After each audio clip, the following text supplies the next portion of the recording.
শুভেন্দু অধিকারীর প্রার্থীপদ খারিজের জন্য যে মামলা, সেই মামলা খারিজ করে দিয়েছে কলকাতা হাইকোর্ট। ভবানীপুরের বিজেপি প্রার্থী হিসেবে শুভেন্দু অধিকারীর প্রার্থীপদ খারিজ করা হোক, এই আবেদন নিয়ে মামলা করা হয়েছিল কলকাতা হাইকোর্টে, কিন্তু কলকাতা হাইকোর্টের বিচারপতি সেই মামলা খারিজ করে দিয়েছেন বলে জানা যাচ্ছে। সৌভিক মজুমদার আমাদের প্রতিনিধি, আরো বিস্তারিত এই নিয়ে বলতে পারবেন। সৌভিক, কি কারণে খারিজ হলো, কি বললো কলকাতা হাইকোর্ট?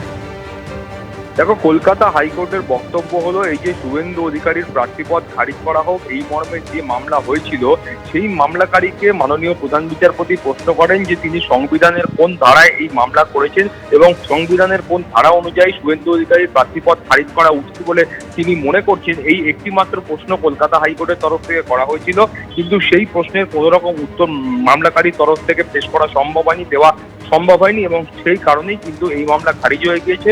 অর্থাৎ শুভেন্দু অধিকারীর প্রার্থীপদ বাতিল করার জন্য যে আবেদন কলকাতা হাইকোর্টে করা হয়েছিল, কলকাতা হাইকোর্টের মাননীয় প্রধান বিচারপতি সেই মামলাটি খারিজ করেছেন। সুব্রজিৎ, ধন্যবাদ সৌভিক। শুনানির সময় যাতে মামলাটি টাইম নেওয়া যায়, প্রথমে টাইম নিয়েছিল, তাতে আমরা ঝাঁপিয়ে পড়ি। আমরা বলি যে না, এটা মামলাটা টাইমিংটা এমনভাবে ওরা ফাইল করেছে, এটা একটা সার্টেন বেনিফিট নেওয়ার জন্য ফাইল করেছে, তো এটা আজকেই শুনানি করতে হবে।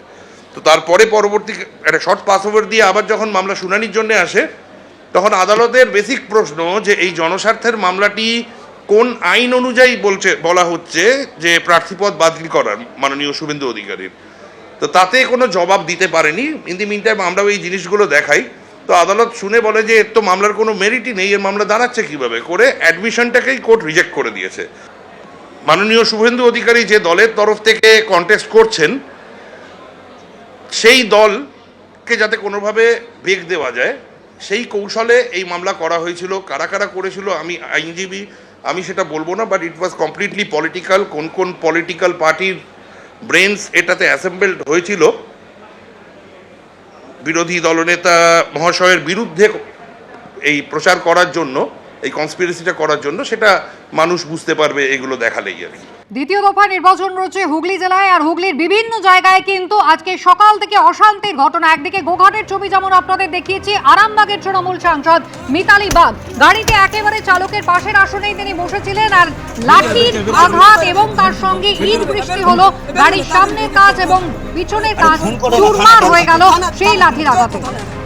হাত দেখাবেন না, হাত দেখাবেন না দিদি, হাত দেখাবেন না, হাত দেখাবেন না, হাত দেখাবেন না দিদি। মারো মারো মারো মারো মারো মারো মারো, বেরিয়ে চলার চেষ্টা করে।